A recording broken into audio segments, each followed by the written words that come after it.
Saya nak try share slide sekejap. Boleh bang.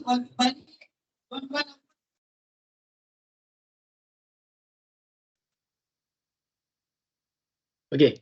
Nampak? Okay, nice. Nampak. Nampak Alright. Okay, kita tunggu 2 minit, 3 minit lagi, 3 minit lagi. Boleh. Boleh tunggu InsyaAllah. Boleh. Kita santai je ni, santai. Santai-santai je. Dekat sekolah ni. I see. Baik.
Bismillahirrahmanirrahim. Assalamualaikum warahmatullahi wabarakatuh.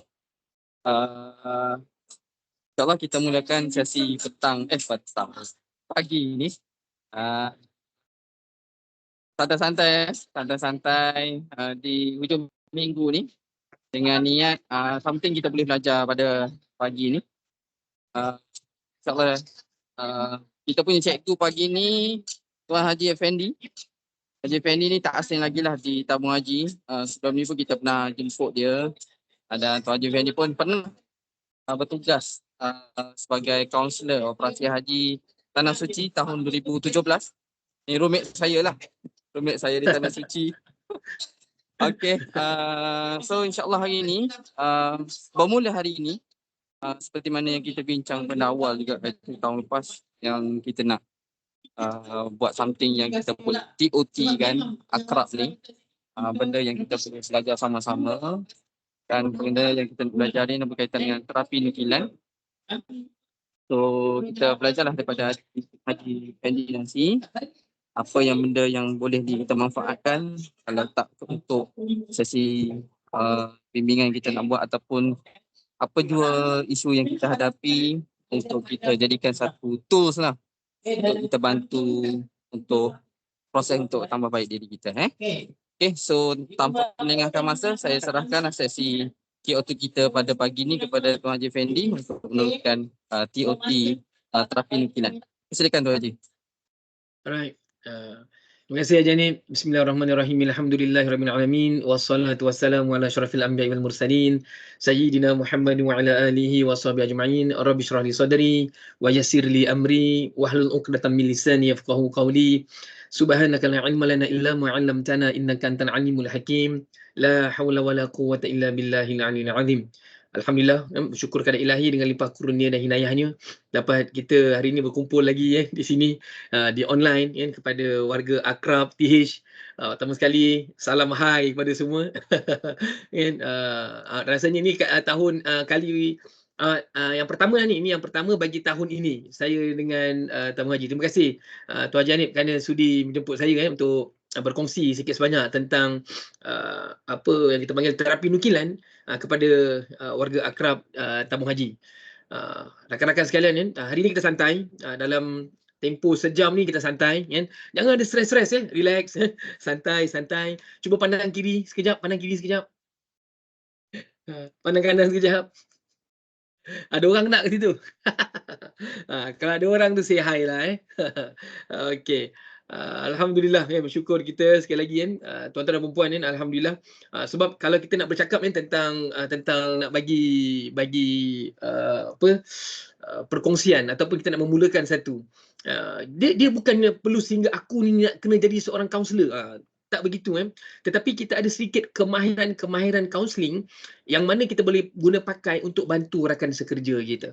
Rakan sekerja kita kadang-kadang dia susah nak berjumpa ataupun dia malu nak berjumpa kaunselor dan sebagainya. Tapi jika kita ni pandai bawa peranan kalau ahli akrab ni dia orang akan nampak dia lain kalau dia ada perwatakan seperti ahli akrab tu. Orang tanya macam mana tu dia biasanya dia mudah didekati. Cuba tanya pada diri kita, macam mana orang nak dekat dengan aku Yang paling basic sekali untuk orang dekat dengan kita, ciri yang paling penting sekali, ini point of view saya lah. Yang paling penting sekali, bagilah senyuman, lemparkanlah senyuman kepada sesiapa saja yang anda jumpa di tempat kerja. Cuba senyum sikit. Bila senyum, tuan-tuan dan puan-puan dah keluarkan endorfin kat situ. Endorfin ni akhirnya dia akan melahirkan rasa euforia, rasa seronok. Dalam psikologi begitu. Bila kita bergerak, otot muka bergerak, maka euforia akan dirembeskan. Endorfin akan dirembeskan dan akhirnya kesan dia ialah kesan euforia, kesan rasa seronok. Keseronokan itulah yang kita nak bawa daripada kita kerja tu, pagi tu, daripada rumah tu sampailah ke petang yang tempat kita kerja. Okey, alhamdulillah. Alright, okay, saya nak share slide. Okay, ini slide sekejap mana slide saya ni. Masa sekejap je berlalu tengok dah pukul 10.07 dah. Okay, tak apa. Kita cuba sehabis baik untuk ni. Okay, sahabat-sahabat sekalian cuba tengok mana dia Okey, terapi nukilan. Nampak Nampak. Okey, cantik. Okey, Chun. Nampak Alright. Okey. Pertama sekali, ketika mana bila dengar perkataan nukilan tu, apa yang terfikir oleh kita? Cuba komen dekat chat sekejap. Dekat chat, ada chat dia. Kita bila sebut nukilan tu, apa kita ternampak? Saya perasan ni, senyum seindah suria yang membawa cahaya. Betul. Kat chat kalau kita dekat chat tu, tulis sekejap. Nukilan ni, bila sebut nukilan tu, apa yang kita rasa? Apa yang terdetik daripada pemikiran kita? Okey, ada. Nukilan, ini hasil. Alright. Lagi sahabat sekalian. Kita two ways communication kan. Kata-kata indah. Wow, terbaik. Lagi. Kata-kata indah. Lagi. Gambaran rasa dari jiwa. Hoi, terbaik. Betul. Lagi. Semangat buat saya. Yang ada maksud tersirat. Ui, dalam tu. Lagi. Yang ada maksud tersirat. Yes. Lagi. Dia tak ada betul ada salah. Jangan risau I'm not judging you. Kita tak ada judge orang kat sini Kita apa yang terbuku di hati tu lepas. Jangan ditahan. Yang ada maksud tersirat. Lagi. Gambaran yang lain. Kekilanan. Kekilanan. Boleh lah tuan kekilanan. Alright. Lagi. Kekilanan. Kan? Mentang-mentang dia nukilan terus terkilan terkilan kekilanan. Okey, lagi. Kata-kata luahan dari hati, isi hati. Alright. Good. Lagi. Kan? Nampak? Kan? Kita ini apa yang kita nampak lah apa yang kita rasa. Terima kasih kepada sahabat yang respon kan. Sangat-sangat dihargai. Okey, jadi bila sebut tentang nukilan ni sahabat sekalian, ni saya ada Slido ni kan, tapi ini tak apalah, ini Slido ni lebih ni kan. Okey, dia rentetan daripada ni. Kenapa dia ada sekejap sekejap dia punya ni boleh delete ni, dah tak pakai. Okey.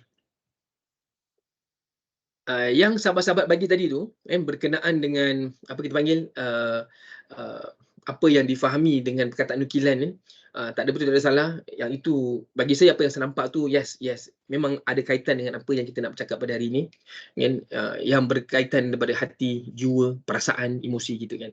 Dan tuan-tuan dan puan-puan ada menyentuh tentang itu. So saya nak tanya sekarang ni, kalau anda melihat termometer emosi depan itu, ni kalau boleh ni, kalau boleh rakan-rakan akrab, kalau boleh nampak macam yang saya punya ni kan. Ni contoh je. Kalau boleh print cantik-cantik, laminate cantik-cantik, dan kita bawa ni, kita buat kecil pun tak apa. Kan? Kita bawa ni ke mana kita pergi. Dalam office tu lah, dalam tempat kita kerja kat TH tu. Contohnya kalau kita berjumpa dengan sahabat-sahabat kita, kan, bila kita cakap dengan dia, kita tanya dia, kita tunjuk kat gambar dia termometer emosi ni. Antara warna hijau pekat hijau muda, warna kuning, warna oranye dan warna merah, di manakah warna anda sekarang? Okey, kalau saya tanya pada tuan-tuan dan puan-puan sekarang, silakan letak warna anda dekat dalam komen. Di manakah warna anda sekarang? Yes, silakan. Sama ada warna hijau muda, kan? Hijau tua hijau muda, lepas tu kuning, oranye dan merah. Okey, hijau cerah. Okey. Terima kasih sahabat. Seterusnya hijau muda. Okey, lagi teruskan. Lagi. Hijau cerah. Lagi teruskan. Alright. Hijau muda. Okey, lagi teruskan. Hijau muda. Ada kuning Hijau muda sebab hari ni cuti. Sebab dia cuti Alright. Okey. Lagi warna? Ada lagi warna? Penat. Allahuakbar, sahabat, penat itulah nasib baik kita online ni santai-santai je jangan rasa berat kita santai je ini. Alright. Okey, ada lagi? Dah. Tak ada Okey. Pertama sekali, sebelum kita nak bercakap tentang nukilan ini, kenapa saya tunjukkan tentang termometer emosi ni? Hari ini ramai orang. Dalam kalangan kita yang sukar untuk menterjemahkan emosi yang sedang dialami. Berapa ramai orang yang saya jumpa, berapa ramai orang dalam sesi yang saya tengok, berapa ramai orang yang ketika mana dia sedang melalui beberapa perjalanan dalam hidup dia sukar untuk menafsirkan apa perasaan yang dia rasa.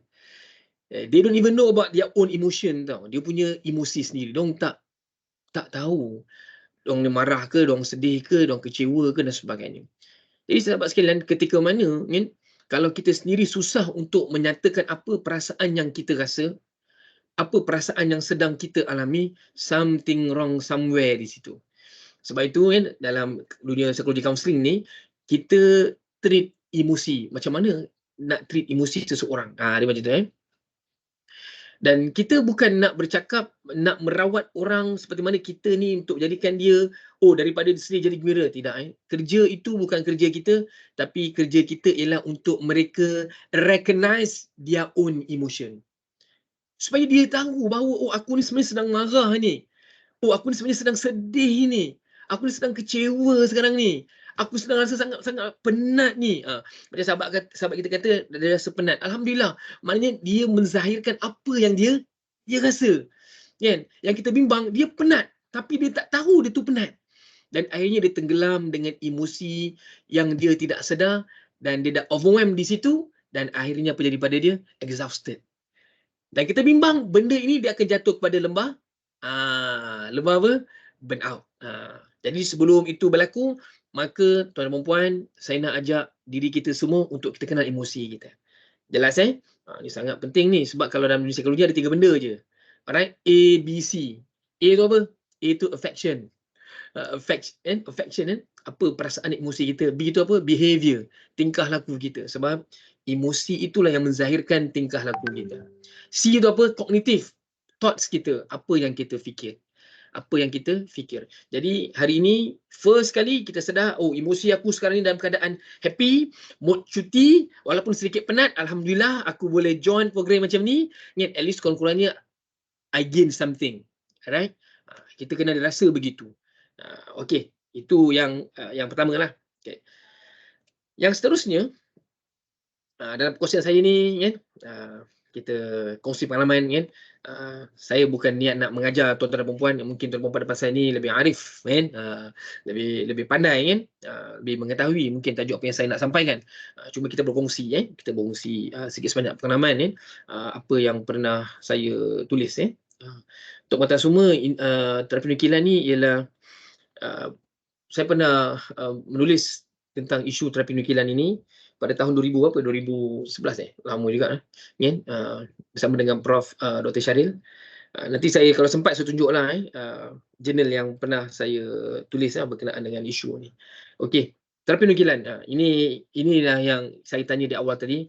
Apa yang tuan-tuan, puan-puan, sahabat-sahabat semua nampak tentang nukilan kan. Alhamdulillah kebanyakannya semua memberi perspektif, itulah yang dikatakan nukilan. Apa yang kita rasa, apa yang kita terjemahkan, tetapi dalam bentuk tulisan, nukil, kita tulis kan. Dalam bahasa yang paling mudah kita panggil writing therapy lah. Writing therapy kan. Okey. Kalau tengok balik nukilan ni, coretan. Coretan. Luahan kita. Kan? Coretan kita, luahan kita, kan, apa yang kita rasa lah, kita luahkan dalam bentuk menulis kan. Sebab tu tuan-tuan dan puan-puan ni, kalau kita sedar kan, ada orang kan, bila tentang apa yang berlaku dalam hidup dia kan, bila berlaku something dalam hidup dia sukar untuk menerima. Dalam psikologi dia ada 2 benda yang ni, kalau dia ingat benda ni, kalau tuan-tuan dan puan-puan ingat benda yang saya nak sampaikan dia, 2 benda ni je kan. Pertama dia accept, kedua dia adapt. Ketika mana seseorang itu dah mampu untuk accept apa yang berlaku pada persekitaran dia dan apa yang berlaku pada diri dia, mudah untuk dia untuk adapt. Okey. Alright. Dan terapi nukilan ni kita buat kepada orang yang kita jumpa, kan? Hanya kita minta kan untuk mereka menukilkan apa yang mereka rasa. Tak apa, nanti kita akan tengok satu-satu benda yang macam mana yang dikatakan pelaksanaan ni macam mana. Dia mudah aja dia mudah aja. Dan cuma apa yang saya nak katakan, yang fasa yang kata accept dengan adapt ni, ini crucial part. Sangat penting lah. Sebab kita nak mengajar diri kita dan sahabat-sahabat kita yang kita buat sesi dengan dia, kan akrab kan akan berjumpa dengan sahabat-sahabat warga kerja kan, yang mana memerlukan nasihat kadang-kadang kan, dan supaya dia boleh menerima apa yang berlaku pada diri dia, accept kan. Yang bila dia boleh accept tu, mudah untuk dia untuk adapt. Yes, untuk adapt. Okey. Sebab saya teringat dalam firman Allah kata apa, Allah bila sebutnya afahsibatum annama khalaqnakum abatha wa annakum ilaina la turja'un. Apakah kamu ingat kami ciptakan kamu ni main-main? Kan? Kan? Main-main kan? Adakah kamu ni diciptakan main-main? Kan? Ilaina la turja'un, siapalah kamu ni balik pada kami, kan? Apa yang untuk malas apa yang kamu lakukan, kan? Maknanya apa yang kamu lalui, kamu hadapi, apa yang sedang berlaku pada diri kamu ni bukan main-main. Ilaina la turja'un, sampailah kamu ni balik pada kami untuk kami balas apa yang kamu lakukan. Dalam satu ayat yang lain Allah kata apa? Kalau kamu mampu bersabar, kami akan bagi pahala yang tak putus-putus. Sebab dalam kes yang saya tengok, sahabat-sahabat sekalian, ketika mana seseorang itu dia sukar untuk menerima apa yang dia rasa, apa yang sedang berlaku pada diri dia, orang ini susah untuk adapt dengan persekitaran itu. Dan akhirnya dia tenggelam dengan suasana yang depres dan akhirnya dia jatuh pada kemurungan. Kita nak elak benda tu. Kita nak elak benda tu. Okey. Kalau lihat kan, ini saya buat seringkas mungkin kalau terapi nukilan dia tidak seperti kita bertutur bercakap macam ni tapi dia melahirkan apa yang terbuku di hati dan apa yang terbuku dalam pemikiran kita dengan menukilkan apa yang terbuku itu dalam helaian warkah ataupun kertas. Jadi sahabat-sahabat sekalian, sekarang ini journaling boleh dikatakan sebagai journaling juga. Dan ketika mana bila kita menukilkan something tu, bila kita duduk bersama sebenarnya kan sekarang ni kan dah canggih dah. Kan kita ada tab, kita dah ada phone kan. Walaupun canggih sekali mana pun canggihnya sahabat sekalian tetapi bila kita pegang pen ataupun pensel tu feel dia lain. Dan kita menulis tu feel dia lain kan. Tak apa anda gunakan pad ke, yang penting anda memegang something tu untuk menulis tu, itu satu kelainan lah. Maksudnya feel kan, kita nak dia menukilkan kan. Panda Bucker ni saya pernah berhubung dengan Prof Panda Bucker sebelum ni di US tu kan, bercakap berkenaan dengan isu ini kan, tentang nukil kan, sebab dia ada bangunkan satu software Panda Bucker, Prof Panda Bucker ni, I forgot lah which university dah lama dah 2011 masa saya hubungi dia, tak tahulah dia masih hidup atau tak lagi masa tu dah sangat tua lah, dia tua lah bila hubung dengan dia, dia ada satu sistem yang mana ketika mana kita menulis, dan bila tulisan itu dimasukkan dalam software itu, kita boleh mendapati personality apa yang sedang paling dominan dalam diri seseorang itu. Okey, nanti kita saya bagi tips sikit tentang benda itu. Boleh Alright menurut beliau nukilan ataupun writing therapy ni is based on kita punya tindakan memberitahu tentang apa pengalaman peribadi kita. Yang diterjemahkan dalam bentuk nukilan. Yang mana dalam dapatan kajian yang dibuat oleh beliau, kesan positif dia memang akan ada pada jiwa seseorang itu. Ketika mana dia menukilkan perkara-perkara yang ada dalam minda dia dan dia melihat warkah itu, dia melihat apa yang dinukilkan itu, dia akan rasa satu perasaan yang semacam macam Quran lah, qalam kan, demi pen kan, Allah pun pernah bersumpah kan, demi pena kan. Tengok pen kan. Jadi maknanya kalau kita nukil kan, bila kita menukilkan perasaan tu dan kita melihat apa yang kita nukilkan itu, dia akan beri kesan kepada apa perasaan kita. Okey, nanti kita masuk seterusnya. Okey, kalau dalam perspektif Islam ni kan, yang kalau kita diterjemahkan, kalau kita melihat nukilan dari perspektif Islam kan, yang mana kan diterjemahkan sebagai tulisan atau bahasa Tuhan Yang Maha Esa. Okey kan.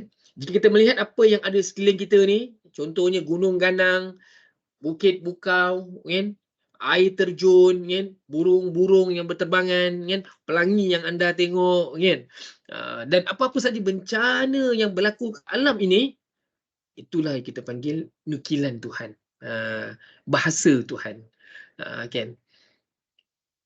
Dan okey, nak lebih jelas lagi kan, ni sejarah dia. Sejarah dia bermula daripada 1986. Okey, yang mula menulis lebih awal daripada Panda Bucker itu Holmes kan, dan Rahir. Ni secara ringkas lah. Dan apa yang saya nak ceritakan, 200 kajian yang berkenaan dengan terapi nukilan ini diterbitkan dalam makalah diorang, dalam jurnal diorang kan, yang mana English Language Journal tu. Dan apa yang saya nak bagi tahu, kesan terapi nukilan terhadap penilaian hidup seharian, dia boleh memberi peningkatan kepada memori, memori, lepas tu emosi, satisfaction dalam hidup kita, kepuasan hidup, peningkatan dalam pekerjaan, dan pelbagai aspek kan, dalam kehidupan kita, terutamanya dalam segi tingkah laku kita. Nampak macam biasa-biasa kan? Kenapa bila menukilkan boleh menjadi kesan seperti mana yang tuan-tuan perempuan nampak dekat skrin tu? tak pelik ke? Kenapa ini Penny Butter and Chang dia buatlah masa 2007 kan, ketika mana daripada 200 apa dia punya kajian meta analisis. Ni more boleh tengok balik, bila kita buat meta analisis kan, bila kajian-kajian yang lama-lama tu dikumpulkan, dilihat dan digarap, boleh lihat di situ, dia memberi kesan kepada kita punya performance. Kan? Kita pun boleh apply tau, kita pun boleh apply. Kita pun boleh apply. Okey. Dan tengok terdapat hubungan yang signifikan antara terapi nukilan dengan hasil positif. Yang ni outcome dia lah kan. Di mana kan, kalau tengok balik, kesan peningkatan terhadap kesihatan semakin meningkat. Itu saya yang boldkan warna kuning tu kan. Selain itu, kajian berparti bahawa lelaki mendapat lebih banyak kebaikan daripada sesi terapi nukilan berbanding perempuan. Kan? Ya ke? Kan? Ini dapatan orang lah kan. Tapi apa yang saya tengok ketika mana proses terapi nukilan ni saya buat kepada saya punya klien kan, kepada staff-staff yang datang ke unit psikologi kaunseling di klinik ataupun di hospital ataupun di jabatan tempat saya bertugas, dan rata-rata kan bila mereka melalui terapi ni, saya dapati baik lelaki baik perempuan memang akan ada kesan dalam jiwa mereka, dan memang akan ada kesan yang biasanya kesan yang positif. Dia lebih baik, lebih tenang. Okey. Seterusnya ni dia punya strategi pelaksanaan. Bagi mereka yang sedang mengalami pengalaman-pengalaman yang traumatik kan, pengalaman-pengalaman yang traumatik kan, yang mana kalau kita minta dia menukilkan balik apa yang dia rasa kan, benda itu sebenarnya ada orang cakap jangan. Siapa yang memang pada psikodinamik, dia akan menyatakan bahawa benda-benda macam ni dia boleh menjadi trigger kepada diri dia dan menyebabkan seseorang itu dia akan menjadi macam relapse balik kepada pengalaman traumatik yang dia pernah alami. Sebab itu dalam kes macam ni kita kena tengok orang. Ketika mana bila kita minta dia menukilkan ataupun kita minta, boleh tak awak tuliskan something kan, berkenaan dengan apa yang perkara trauma yang pernah awak lalui, kan. So kita minta dia nukilkan kan, dia nukilkan. Nanti saya nak minta you all buat praktis kejap lagi masa ada masa lagi ni ni cuma saya nak buat secara nak bagi teori berkenaan dengan apa yang dikatakan ni. Bila kita minta dia menukilkan apa yang dia lalui dari segi isu trauma dia kan, ketika mana kita nampak bila dia menukilkan laju je ni maknanya, atau apa yang saya boleh baca, orang ini masih lagi kuat, masih lagi segar perkara traumatik itu dalam diri dia kan. Dan ketika mana bila tuan-tuan perempuan minta kan, klien tuan perempuan tu untuk menukilkan something yang mana sama juga mungkin soalan tu, apakah perkara-perkara yang menyedihkan yang pernah anda lalui dalam hidup anda kan, dan dia nukilkan lah. Dan ketika mana dia nukilkan tu, anda nampak dia macam stagnan, dia lambat, dia tak respon dengan pantas. Kita tahu dalam diri dia tu masih ada lagi, kita kata dia sedang mencari-cari kan, dia mencari-cari apalah aku nak tulis apa ni. So maksudnya kita faham bahawa isu traumatik tu sebenarnya dah semakin tak ada dalam hidup tu, dalam diri dia. Bila anda dah mula kesan macam tu, terus cut lah. Okey, tak apa. Alright, kita bagi task yang seterusnya. Tapi pokok pangkalnya, ceritanya ialah ketika mana kita meminta klien kita untuk menukilkan. Kita kenapa tak guna perkataan tulis? Kenapa tak guna perkataan, boleh tak awak tuliskan? Tak, kita nak bahasa tu pun terapeutik lah. Kan? Bila bahasa tu terapeutik, ketika mana kita sampaikan kepada klien kita dengan bahasa yang terapeutik, bahasa yang kita dengar pun sedap rasanya, yang rasa okey, itu pun dah menjadi healing proses kepada klien kita tu. Contoh kan, tuan-tuan perempuan, boleh tak tuan perempuan nukilkan kepada saya sekian-sekian, kan? Tapi dengan syarat, kita dah bagi tahu pada klien kita tu, okey, saya akan menggunakan perkataan nukil yang membawa maksud tulis. Mungkin puan ataupun cik boleh faham faham maksud saya kan. Bila saya kata nukilkan, maksudnya kita tulis. Sebab nukil ni kita nak menukilkan. Macam bahasa klasik. Okey, jelas jelas. Okey, kita try Okey, yang ni. Kita try yang ni, gambar ni Boleh tak tuan-tuan dan puan-puan nukilkan apa daripada apa yang tuan-tuan dan puan-puan sedang lihat sekarang ni? Silakan. Nukilkan. Nukil dulu, type dulu, lepas tu masuk dalam chat ni. Saya nak tengok. Ambil masa. Terus praktis terus praktis. Tak ada teori-teori ni. Teori tadi tu je, sekejap je. Ni kita terus praktis. Kan? Kita try ni tuan dan puan-puan, sila nukilkan apa yang puan-puan rasa daripada melihat gambar ini. Sila nukilkan. Tak ada betul, tak ada salah. Silakan. Saya tunggu. Rasa tenang dan nyaman. Ni nukilkan secara type nukilkan type good. Alright. Rasa segar. Okay. Sejuk dan nyaman. Kan, dia tulis sejuk dan nyaman. Kan, rasa lega. Dan ketika mana sahabat-sahabat semua menukilkan perkara itu, kan, dengan tulisan, kan,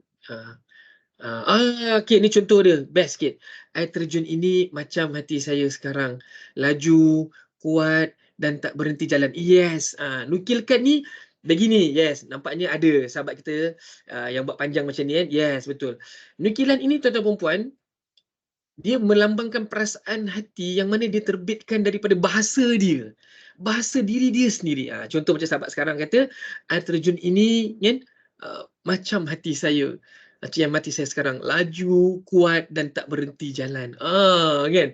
Perasan tak ketika mana kita membaca ini, kalau saya melihat keadaan ini kan, okay, kita faham bahawa ada beberapa emosi yang sedang lahir dalam diri sahabat kita ni. Iaitu kan, kalau saya melihat kan, dia sedang merasakan mungkin ada isu yang dia simpan, kan, dan dia ada perkara yang dia ingin lakukan, kan, dan dia macam tak sabar-sabar nak membuat sesuatu, tapi kita explore lah sama ada telahan kita tu salah ataupun betul, kan. Kita bukan nak teka-teka benda-benda macam ni, cuma kita nak menzahirkan apa yang dia rasa. Okey, tengok seterusnya, rasa macam nak pergi tempat macam ni. Okey, alright kan, itu perasaan dia kan, nak rasa tenang dan bersyukur di atas nikmat penglihatan, dapat melihat keindahan ciptaan Tuhan. Itu rasa. Kita nampak, dia menzahirkan perasaan syukur dia, kan, dapat diberikan panca indera yang dia boleh melihat. Kan? Ketika mana kita membuat ini dalam kelompok, dalam grup, kan, percayalah tuan-tuan perempuan, sahabat-sahabat semua, ketika mana seorang sahabat ahli kelompok yang lain mendengar daripada mulut ataupun daripada hasil nukilan yang sahabat yang lain tu, dia akan berkesan kepada dia tau. Bukan kepada kita saja, tapi kepada orang yang membaca nukilan itu. Kalau terapi kita cakap sesi kaunseling macam biasa bercakap ni terapi yang kita rasa macam semua sedia maklum, kan. Tetapi nukilan ni lain, ketika mana kita minta dia menukilkan. Sebab ada orang dia tak mampu nak bercakap tau, tetapi dia mampu untuk menukilkan. Dia nukil je baru zahir. Dapat dia menzahirkan apa dia rasa. Sebab kadang-kadang ada orang, kita kena faham, ada orang yang terlalu introvert kan. Dia tak boleh nak cakap. Dia cakap, dia takut dia serba salah. Tapi kalau dia tulis, wow, keluar semua. Okey. Saya tengok lagi Tenang dan bersyukur atas nikmat Tuhan. Okey, ni dah. Okey. Ketenangan jiwa dapat melihat keindahan ciptaan Allah. Cantiknya, sejuk mata memandang. Okey, seterusnya, alangkah seronoknya menjadi air terjun ini yang boleh memberi rasa tenang hati, insan yang memandang dan mengenali walau deras liku kehidupan. Allah. Ini tuan-tuan puan ini ayat ini kan, kalau saya yang mendengarnya pun saya rasa sangat terapeutik, saya rasa sangat wow kan. Wow kan. Maksudnya yes, kita boleh merasakan bahawa jika aku kan, seperti mana yang dikatakan di sini kan, dapat kan menjadi air terjun ini, dan masa tu kita explore lagi lah. Apa yang membuatkan dia kata demikian? Kan? Apa yang dia buat kata demikian? Yang membuatkan dia rasa begitu. Kan? Dan kita minta dia baca sendiri apa yang dia rasa. Cuma dalam ni kita susahlah nak minta sahabat-sahabat baca kan. Cuma apa yang saya nak nyatakan ketika mana sahabat-sahabat semua menukilkan benda ini, yes, kita menukilkan apa yang kita rasa. Okay, clear Okay, itu satu. Cuba yang ni pula. Apakah yang boleh dinukilkan ketika mana sahabat-sahabat semua melihat gambar ini? Silakan. Ambil masa sikit dan nukilkan. Terpaksa type nukilkan.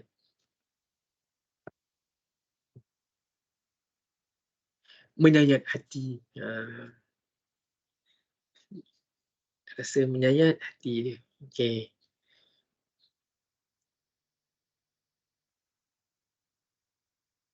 Right, ambil masa, tenang.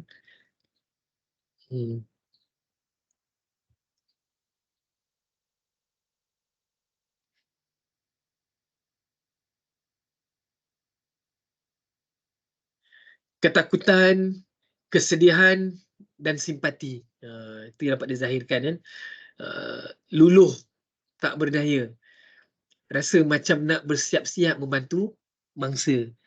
Cemas dan kehilangan. Ini semua perasaan-perasaan yang lahir, kan? Yang boleh dizahirkan. Ketika mana kita minta, kan? Kita punya klien melihat, kan? Gambar ini apa yang dia boleh zahirkan. Dan pada ketika itu sahabat-sahabat sekalian, yang banyak bercakap tu hanya anda dalam sesi itu. Anda mengulas, kan? Tapi mereka hanya menukilkan je. Dia menukilkan, menulis kan. Sahabat kita kan merasakan muhasabah diri. Dia rasa kan termuhasabah. Ketika mana melihat gambar ini, oh, beruntungnya aku kan. Kerana aku tak mengalami seperti mana apa yang pernah dialami oleh orang yang aku tengok sekarang ni. Kan? Terasa kerdilnya diri ni. Kan? Tak ada apa yang kekal di bumi ini, semuanya akan berakhir jua. Kan? Jadi kan, bila kita nampak kan, kadang-kadang tuan-tuan dan puan, terapi nukilan ni tuan-tuan dan puan ni, ketika mana kita merasakan kita menukilkan something yang selama ni kita tak pernah nak ambil tahu pun. Selama ni kita macam take for granted lah orang cakap kan. Tapi bila kita dah menulis sendiri kan, dan kita baca apa yang kita tulis, oh yes. Kan kita akan dapat satu perasaan yang lain di situ. Kan? Tidak ada yang boleh goyah dan hancurkan pendirian seseorang kalau kepercayaan pada Yang Maha Esa adalah yang paling tertinggi. Ni kan, sahabat kita nukilkan, tidak ada yang boleh goyah dan hancurkan pendirian seseorang kalau kepercayaan pada Yang Maha Esa adalah yang paling tinggi, paling tertinggi. Betul kan? Memang betul kan. Sebab tuan-tuan dan puan, hari ini berapa ramai orang kan, ketika mana dia ditimpa ujian, sukar untuk dia menerima. Kan? Saya masih teringat dalam baru-baru ni sesi kan, dia kata, kenapa saya? Kenapa saya harus diuji macam ni? Kenapa bukan orang lain? Kenapa bukan orang lain? Kenapa saya? Tuhan tak faham saya. Dia sebut Tuhan tak faham saya. Jadi bila sebut tak faham saya tu, saya dengar je lah apa luahan dia. Ketika mana bila disebut tak faham, kan, saya bawa dia fikir balik. Saya kata, adakah Tuhan yang tak faham kita, ataupun kita yang tidak memahami takdir yang sedang berjalan ke atas kita? Ya, balik. Adakah Tuhan yang tidak memahami kita, ataupun kita yang tidak memahami takdir yang sedang berjalan ke atas kita? Jika manusia itu menyedari bahawa dia sedang berjalan di atas takdirnya, maka dia tidak akan mengeluh dan tidak akan keluarkan perkataan apa-apa pun yang mengherdik Tuhan ataupun mengherdik dirinya sendiri. Jelas Dan ketika mana perkataan ini kan, bila klien itu mendengar, ya kan, perkara yang saya sebutkan tadi tu, dia diam sekejap lah. Betul lah cik kan? Setiap orang ada takdirnya kan. Cuma isunya kita yang tak sedar takdir yang sedang kita jalani. Ya, betul. Ketika mana Tuhan menyedari bahawa takdir yang sedang Tuhan alami itu ialah takdir Tuhan, maka kita akan berlapang dada. Sebab jika kita tahu yang menguruskan kita tu si dia yang maha tinggi, maka kita tahu jugalah dia yang memelihara kita. Dan tidak ada apa-apa pun yang orang boleh buat terhadap kita, melainkan kita di bawah jagaan dia. Cukup. Dia lebih tenang. Sahabat ada tulis itu kesedihan dan kesengsaraan. Kan? Jadi bila sebut ni sahabat sekalian, kan? Allah kata apa? Wala nabluwannakum bisyai'in minal khauf wal ju' wa naqsin min amwal wal anfus was samarat. Kan? Allah tutup ayat tu wa basyiris sabirin. Kan? Allah kata, kan, sudah pasti kami akan uji kamu dengan ketakutan. Khauf, dengan ketakutan, kelaparan, kan? Kehilangan satu benda, kehilangan orang tersayang, kematian dan sebagainya. Kehilangan pekerjaan. Berapa ramai orang yang lately ni tak ada kerja, kan? Dan Allah tutup kat ujung ayat tu, wabashir sabirin, sampaikanlah berita gembira bagi mereka yang sabar. Saya tak layak nak cakap sabar kepada klien saya, pesakit saya dan yang saya jumpa. Sabar cik, sabar. Tak boleh, saya tak layak cakap macam tu. Kan? Dan dalam etika kami pun, kami diajar pun dilarang untuk suruh klien tu sabar. Mereka telah lama sabar. Kalau ikutkan begitu. Tapi bila saya kata sabar di dalam erti ayat ini, tuan, puan, Tuhan kata, saya sampaikan apa yang Tuhan kata. Ya, wabashir sabirin, sampaikanlah berita gembira bagi mereka yang sabar. Dan ketika mana kita berada dalam atas landasan sabar, insya-Allah Tuhan kita, kan, dia tidak akan berhenti memberi pahala yang tak putus-putus untuk kita. Kadang-kadang kena ingat, sahabat sekalian, ketika mana kita bercakap sebab ayat-ayat Allah ni, wahyu Tuhan ini, Al-Quran ini, kan, bila kita menukilkan kebesaran Tuhan, kan, kita akan ada satu perasaan yang lain tau. Saya minta klien saya, boleh tak tuan, puan, tolong nukilkan apa yang tuan, puan rasa ketika ini. Jika bla bla bla bla, itu adalah, kan? Maka dia menukil. Dia tu pun nukil lah. Tam. Dan dia baca nukilan dia. Maksud kadang ada nampak yang menangis. Yang sebab, kan? Sebab dia baru notice. Oh, ni, macam tu lah, nukilan, dan kita sulamlah dengan apa-apa bahan bacaan yang kita dah baca, kan, atau falsafah dan sebagainya. Sebenarnya, kan, ketika mana kita berjumpa sahabat-sahabat kita memberi nasihat ataupun mereka datang kepada kita untuk meminta nasihat dan sebagainya. Sebenarnya itu bukan pergi kepada mereka saja tau. Dia balik pada diri kita sendiri. Sebab tu saya yakin ketika mana Allah menghantarkan saya untuk berjumpa dengan beberapa pesakit yang dirujuk pada saya. Macam saya sekarang bertugas di KK Sri Kembangan, apabila doktor rujuk beberapa orang patient kepada saya, bila saya tengok kes-kes tersebut, purposely memang plan by God. Allah Ta'ala plan benda tu. Dan melihat kes itu supaya saya boleh melakukan introspection pada diri saya sendiri. Bila saya tengok kes yang ini, Allah, maknanya Allah nak mengajar aku. Kalau aku tak buat seperti mana apa yang dia pernah orang yang lalui, aku pun akan sama macam dia, akan tenggelam dalam emosi tersebut. Jadi kita belajar, kan? Kita nampak. Okey, cuba gambar ini pula. Kalau gambar macam ni, apa yang boleh tuan-puan nukilkan? Silakan.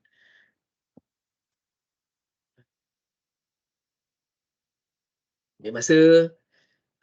Tenang. Okey, senang tuan-puan, sila nukilkan.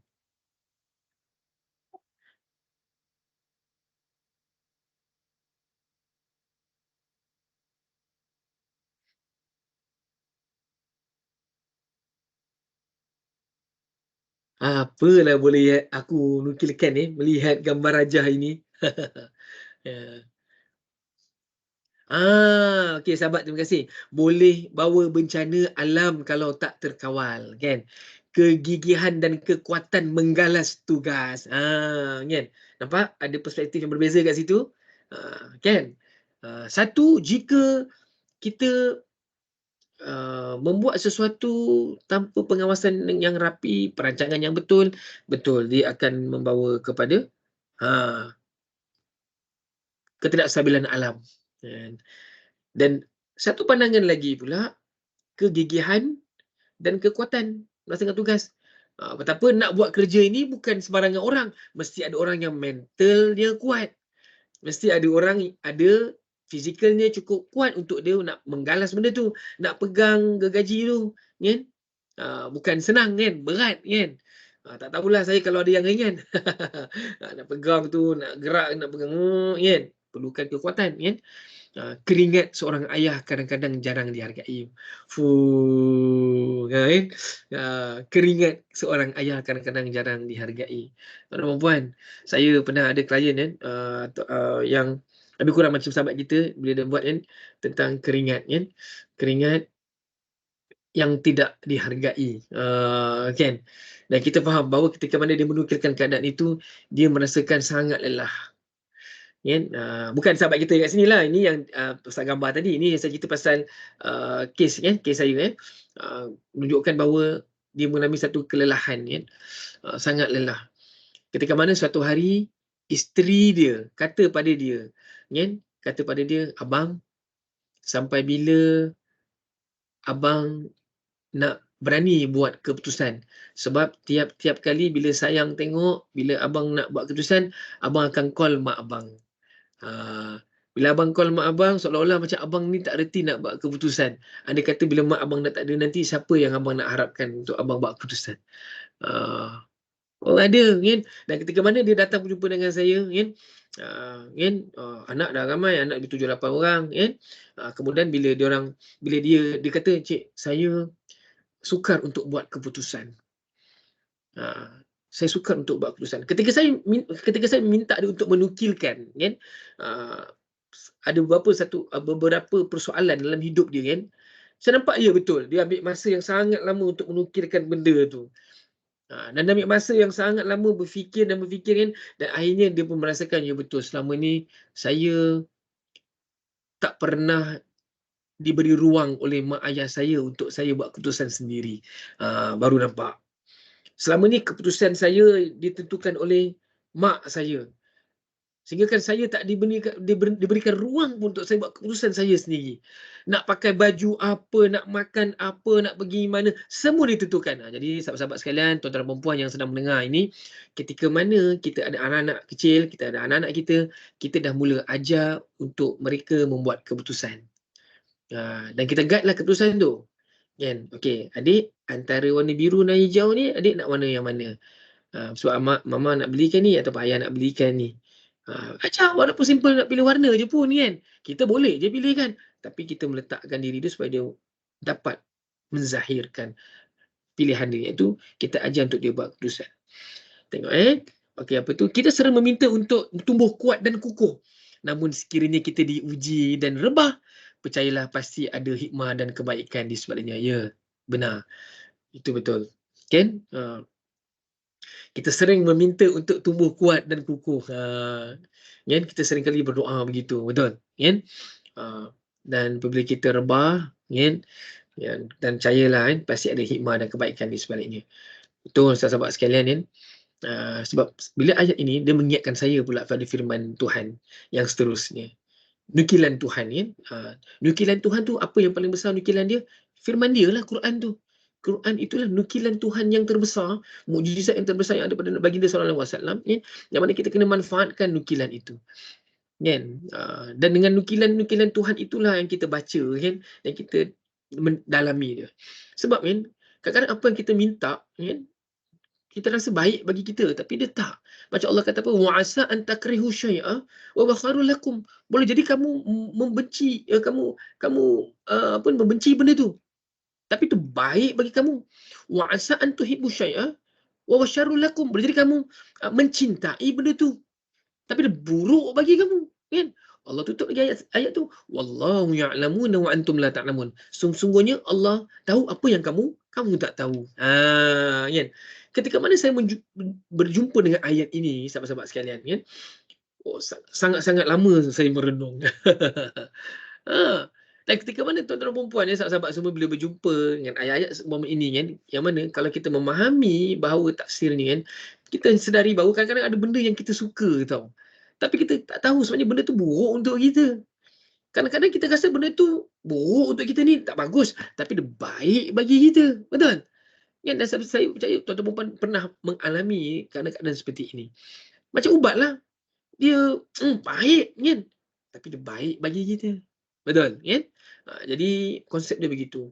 Sebab itu kadang-kadang kan, macam sahabat disebut, percayalah pasti ada hikmah dan kebaikan di sebaliknya. Jadi nukilan ini dia boleh buat secara sama ada tuan-tuan perempuan boleh bagikan gambar rajah kepada orang klien masing-masing dan minta dia nukilkan apa yang dia rasa. Boleh je nak bercakap, cakap is cakap, tapi bila dia nukilkan ni something yang dia boleh tengok balik apa yang dia nukilkan. Kadang-kadang cakap dah lupa dah. Beza beza. Beza. Sebab kita minta ketika mana kita dah akhir sesi tu, kita minta dia task dia untuk simpan apa yang dia nukilkan itu. Tapi kita tengoklah kalau sebaik-baiknya kita jangan minta patient ataupun kita punya klien ni menukilkan benda-benda yang buruk lah negatif. Sebab bila journaling kan kita bila saya tadi sahabat ada sebut pasal journaling kan, task yang saya bagi pada klien saya, termasuklah ada yang klien yang bipolar yang depressed yang terlalu kuat kan, bila saya minta dia buat terapi ni, nukilan ni, satu je pantang larang dia dilarang untuk menceritakan ataupun jot down benda-benda yang menyakitkan. Tak perlu. Menyakitkan, jangan. Sebab kita nak baca balik tu. Ketika mana kita baca yang sakit itu susah nak padam. Kita nak benda tu, kita tak nak ada sakit tu yang di-highlight kan. Okay. Ni gambar ni macam ni. Okay. Ni sahabat-sahabat sekalian. Ini antara gambar-gambaran yang mungkin kita boleh minta nukilkan dan sebagainya lah. Okey. Sekarang ni, ini benda basic, benda yang sangat biasa yang saya sering bagi kepada klien saya. Sekarang saya nak bagi pada tuan perempuan. Nukilkan 3 perkara yang anda rasa sangat-sangat bersyukur pada saat ini. Silakan ambil masa dan saya nak anda ambil masa. Nukilkan 3 perkara yang anda rasa sangat-sangat bersyukur pada saat ini. Silakan. Soalan ini tuan perempuan, kalau bagi pada klien kan, klien yang sering komplain, klien yang ada rasa macam-macam tak kena, bagi soalan ni kat dia. Nukilkan 3 perkara yang anda rasa sangat-sangat bersyukur pada saat ini. Okey, saya nak anda buat. Nukilkan 3 perkara yang anda rasa sangat-sangat bersyukur pada saat ini. Cepat je masa berlalu lagi 10 minit nak habis dah.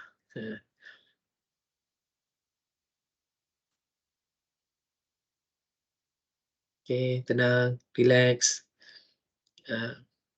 Nukilkan 3 perkara yang anda rasa sangat-sangat bersyukur pada saat ini.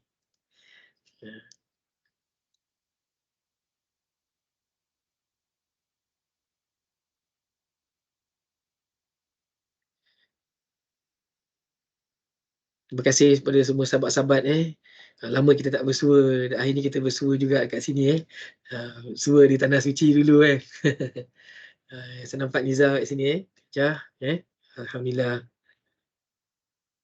Mudahan sahabat-sahabat semua sedar dalam redha ilahi.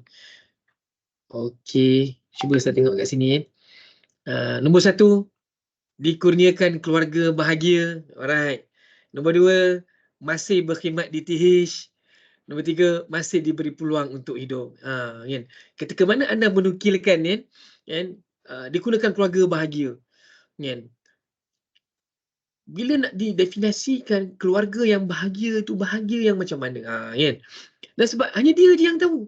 Dan dia saja yang tahu keluarga definisi bahagia yang dia nak kan. Yang apa yang dia nak. Kan? Dan dia bersyukur dia masih ada peluang pekerjaan. Betul? Berapa ramai orang hari ini yang tidak ada peluang pekerjaan. Tak ada. Dan kita pula memang ada peluang. Kita ada peluang bekerja. Kan? Dan seperti mana orang lain kan? Mana? Kita diberi ruang nafas untuk terus hidup. Sahabat kita seterusnya. Kesihatan yang baik.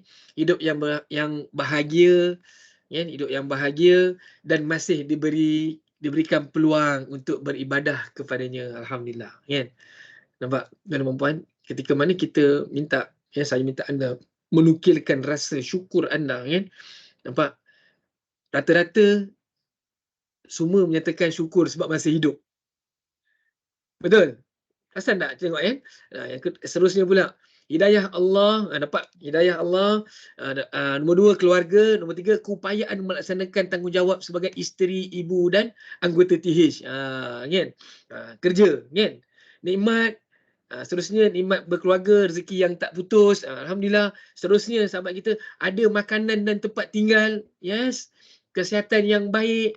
Yes, ada kawan-kawan yang supportive. Yes, kan? Sebab itu semua benda yang kita lalui. Kan? Seterusnya, masih diberi peluang bernafas pada hari ini, kan? Mempunyai ibu dan keluarga yang bahagia, kan? Masih diberi kesihatan yang baik untuk berkhidmat kepada keluarga dan organisasi. Jadi tuan-tuan dan puan, ketika mana anda menukilkan perkara-perkara seperti yang anda yang nampak semua sahabat lihat depan ni, kan? Kesihatan yang baik, ahli keluarga yang memahami, teamwork dalam pasukan, ya kan? Ini benda-benda yang kita kena harus syukuri. Sebenarnya kan, saya punya, kalau orang tanya saya, apa awak punya main point buat terapi nukilan dalam sesi awak? Ataupun berjumpa dengan orang awak buat terapi nukilan ini. Terapi nukilan ini bukan dimiliki oleh kaunselor je. Tak, semua, termasuklah ahli-ahli akrab ni, kita boleh gunakan kaedah ini kan. Point dia, end of point tu, kita nak klien kita nampak, oh, aku kena bersyukur dengan apa yang aku ada sebenarnya. Berbanding mencari-cari apa yang aku tak ada. Tak salah untuk mencari yang aku tak ada, tak salah. Tetapi jangan dilupakan apa yang aku ada. Sebab ketika manusia ni hilang rasa syukur, dia dah hilang segala-galanya tau. Sebab tu Tuhan kata apa? La in syakartum la azidannakum wa la in kafartum in azabil syadid. Kalau kamu bersyukur, kami akan bagi pahala yang tak putus-putus. Tapi kalau kamu kufur, kami akan ganti dengan siksaan yang sangat pedih. Jadi bila kita sulam dengan nukilan-nukilan Tuhan dan termasuk nukilan yang dia nukilkan itu, supaya dia boleh ada integrated kat situ, dan dia boleh berfikir, oh iyalah, rupa-rupanya bila aku tengok apa yang aku nukilkan ni, rata-rata selama ni aku mengabaikannya. Sebab tu kalau the next, lepas saya minta dia nukilkan tu, boleh tak tuan-tuan perempuan lihat balik apa yang tuan-tuan ataupun sahabat-sahabat semua nukilkan itu, adakah sehingga setakat ini tuan-tuan, puan-puan, sahabat-sahabat semua betul-betul mensyukuri apa yang tuan-tuan ataupun sahabat-sahabat semua ada yang dinukilkan itu. Bagi dia masa untuk dia fikir. Sejauh mana dia menerima dan melihat keadaan itu. So, ketika mana kan, dia nampak apa benda yang dia, kita panggil apa yang dia nukilkan tu, dia bolehlah buat projection. Kan? Jadi, sahabat-sahabat sekalian, kan, kadang-kadang kita terlepas pandang, kan? Kita terlepas pandang. Bila sebab terlepas pandang tu, bukannya apa, itulah blind spot kita. Kita, semua orang akan ada blind spot. Yang blind spot itulah yang sebenarnya, kan? Yang blind spot itulah yang membuatkan kita tak sedar bahawa sebenarnya yang menjadi penghalang kepada kita. Blind spot tu, blind spot. Kan? Blind spot tu penting tu untuk kita sedar. Macam ada orang tanya saya, macam mana kita nak kenal blind spot kita? Ni dengar sini elok. Nama pun blind spot, kita takkan sedar blind spot kita tau. So siapa yang akan memberitahu blind spot kita? Yes, orang lain. Orang lain yang akan memberitahu blind spot kita. Sebab tu ketika mana ada orang mula menegur kita, orang memberi nasihat kepada kita, orang yang cuba memberi sesuatu yang kita rasa mungkin agak menyakitkan pada awalnya untuk kita dengar, tapi percayalah, blind spot itu sangat mahal harganya. Ketika mana ada orang memberitahu apa yang kelemahan yang kita ada, maka terimalah sehabis baik. Terimalah sehabis baik walaupun benda itu menyakitkan kita. Contoh, ketika saya bagi talk kan, tiba-tiba ada seorang kata, Fendi,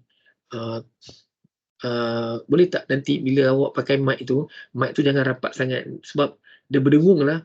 Oh, selama ni baru sedar saya pegang mic macam ni punya. Oh, saya jarak sikit. Saya tak tahu. Jadi blind spot saya, dia yang sedar. So, orang memberitahu kita. Itu blind spot. Jadi, sahabat-sahabat sekalian, blind spot ni lah yang kita ramai yang terlepas pandang. Kan?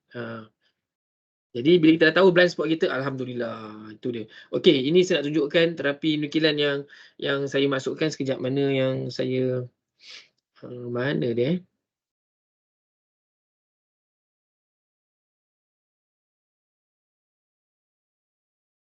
Okay, saya share sekejap lagi 3 minit kita pergi sekejap ni.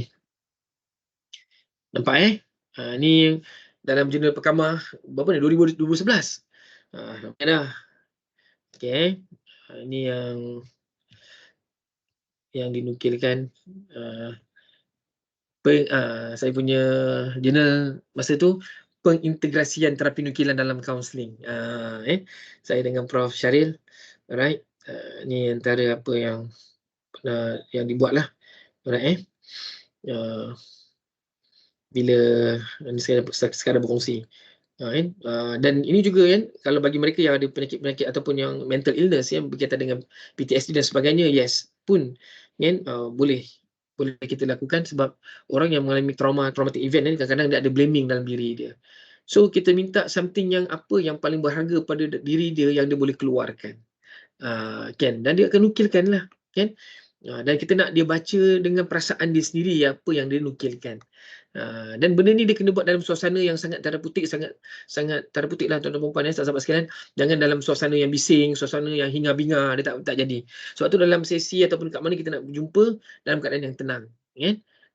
Jadi ni kalau jumpa jurnal ni bolehlah baca, tengok apa benda yang boleh di apa yang boleh lagi tuan-tuan perempuan integrate kan ketika mana kita memberi nasihat kan, pandangan kita kan kepada sahabat-sahabat kita di tempat kerja, organisasi kita. Sebab akrab ini dia sangat dekat dengan rakan-rakan organisasi.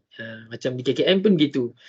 Sehingga kan akrab kan, akrab kebangsaan kalau peringkat kebangsaan lagilah, dengan dia orang ada dia punya persatuan yang sendiri kan, dia orang punya itu sendiri. Jadi dia boleh nampak bahawa penting sebenarnya ni untuk menjadi advocate lah untuk di advocate agar kesihatan mental staff tu tak terjejas. Jadi ni sekadar perkongsian tuan-tuan puan.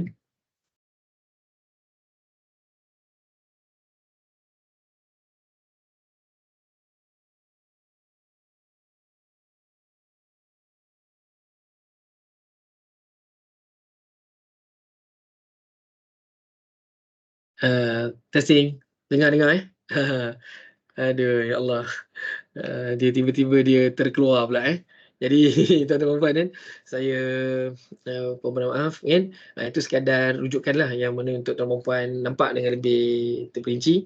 Cuma apa yang saya sampaikan tadi itu benda yang mudahlah untuk tuan-tuan puan apa kita panggil, untuk tuan perempuan nampak. Tapi sebelum saya nak tutup tirai ni, nak serahkan kepada Haji Hanif, boleh tak saya nak tuan perempuan cuba tengok slide ni kan. Okey, ketika mana tuan perempuan telah menukilkan apa yang dinukilkan tadi tu, apakah perasaan yang timbul? Boleh tak kongsikan dengan saya perasaan tuan perempuan sekarang ini? Last sekali last sekali prosesnya, kita minta kita punya klien tu menukilkan apakah perasaan dia yang timbul dalam sesi tadi itulah. Kita minta dia nukilkan. Kalau kita tanya je mungkin dia cakap saya happy, saya okey lah, saya dah mula nampak something. Tapi kalau dia nukil, mungkin lebih daripada ayat yang dia nak cakap tu. Okey, silakan tuan perempuan nukilkan. Lahir di bumi berdaulat dengan pegangan al-sunnah wal jamaah yang utuh. Alright, lagi apa lagi emosi yang timbul perempuan?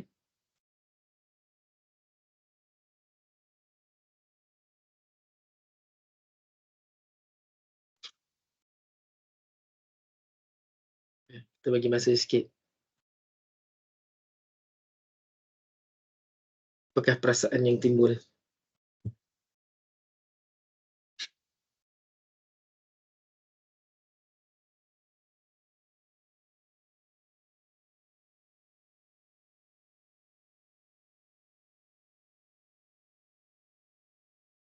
Dah. Tadi dah ataupun tak sabar nak balik dah. Apakah perasaan yang timbul?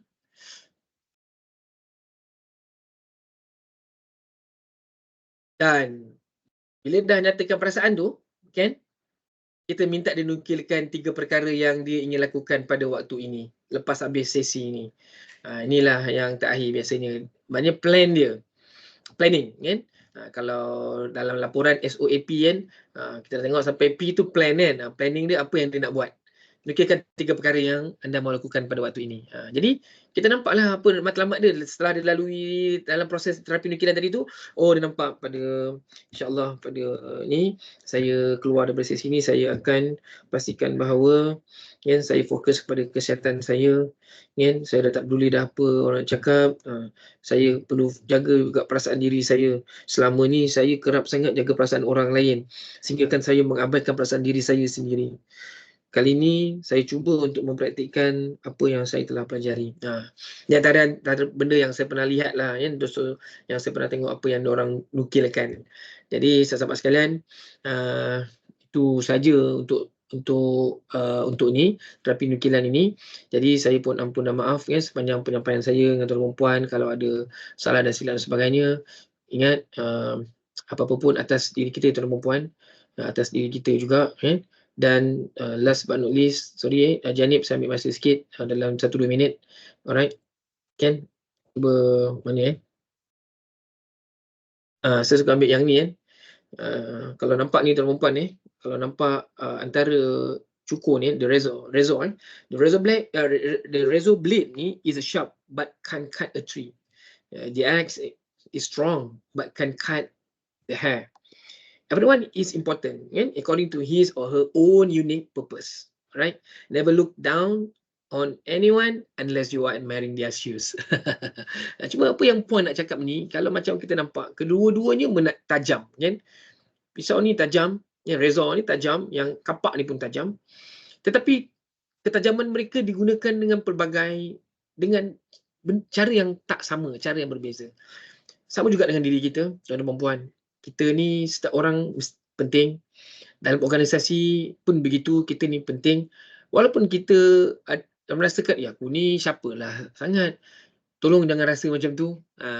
Sebab setiap orang ada purpose dia di organisasi. Sebab itulah tuan-tuan perempuan berada di situ. Sebab tu perempuan berada di TH. Sebab itu setiap kita ni ada purpose yang masing-masing.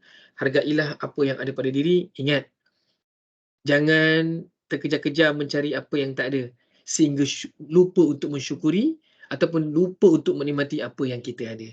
Jadi sekadar itu dulu, saya pun mohon maaf sepanjang penyampaian saya kalau ada salah silap dan sebagainya.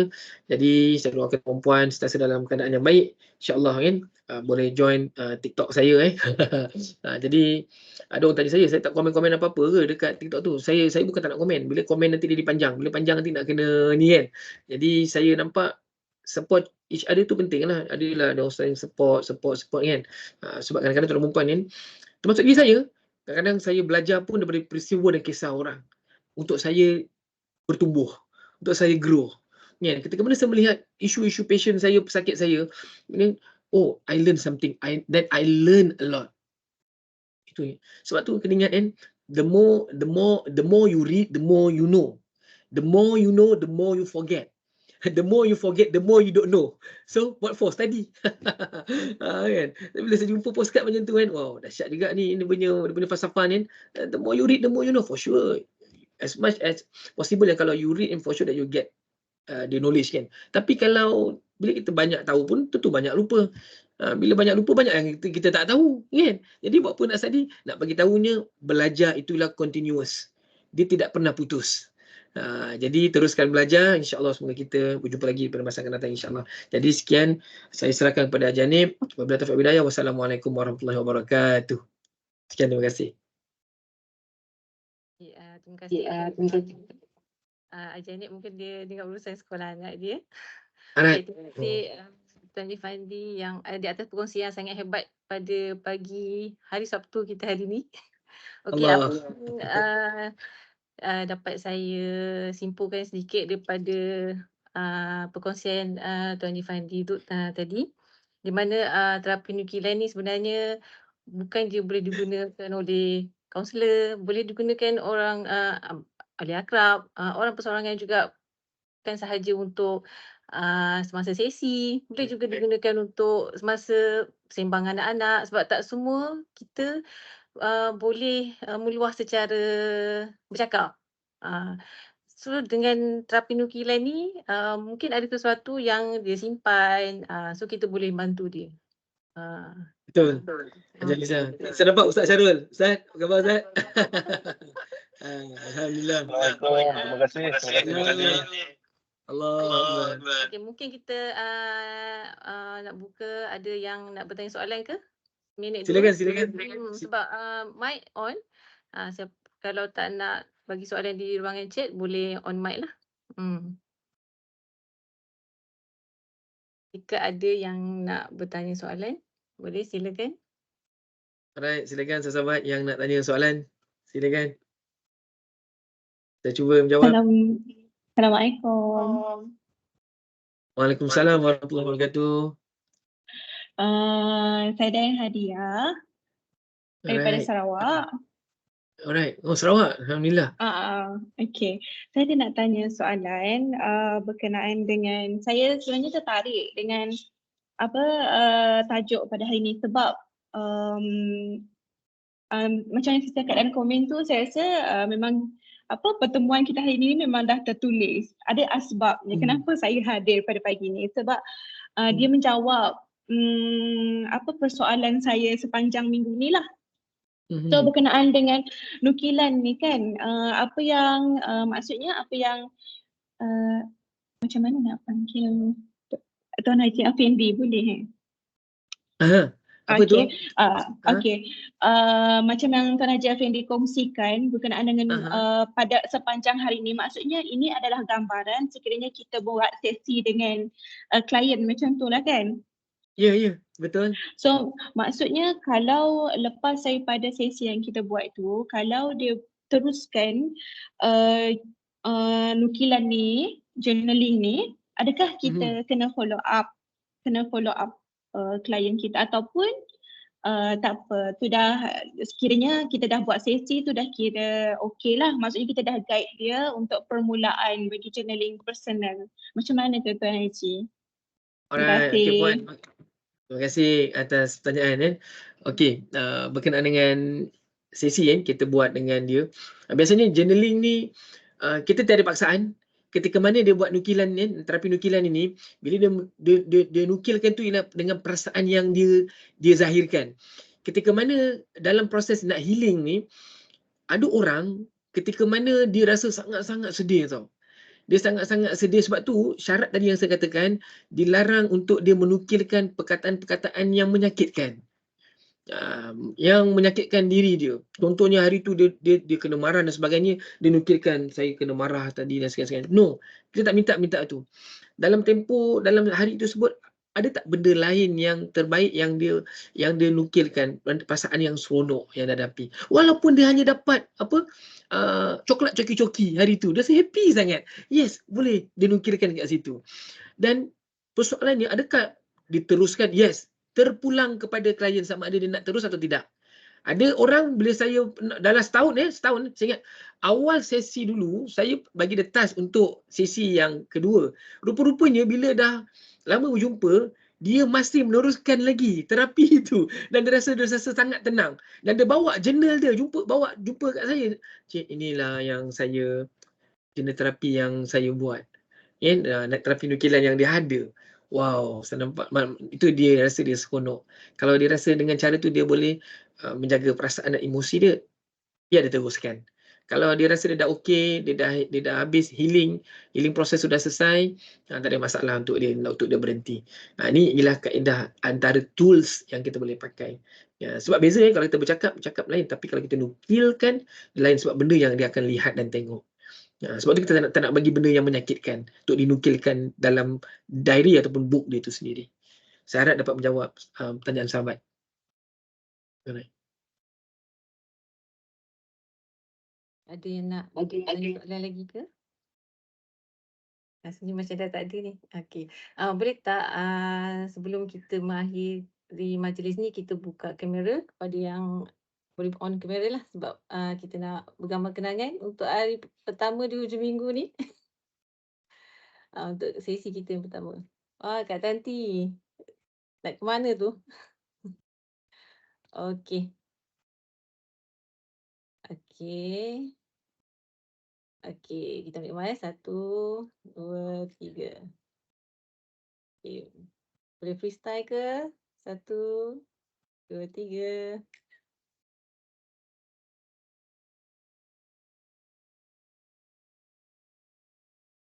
Okey. Okey, baiklah. Kita tamat di sini saja majlis kita. Terima kasih saya ucapkan kepada semua yang uh, memberikan sedikit masa untuk kita berkongsi pada pagi ini. Okey, saya tutup majlis kita dengan dengan tasbih kifarah dan surah Al-An. Terima kasih semua. Subhanakallahumma asyhadu an la ilaha Terima illa kasih. anta. Terima kasih semua. Assalamualaikum warahmatullahi Ya, wabarakatuh. bye-bye. Terima kasih. Assalamualaikum. Terima kasih Haji Mandi. Terima kasih semua. Terima kasih Ustaz Syarul dan sahabat-sahabat semua. Alright, kita jumpa lagi. Sama-sama. Terima kasih Puan Nizam. Jumpa lagi insya-Allah. Alright, jumpa lagi insya-Allah.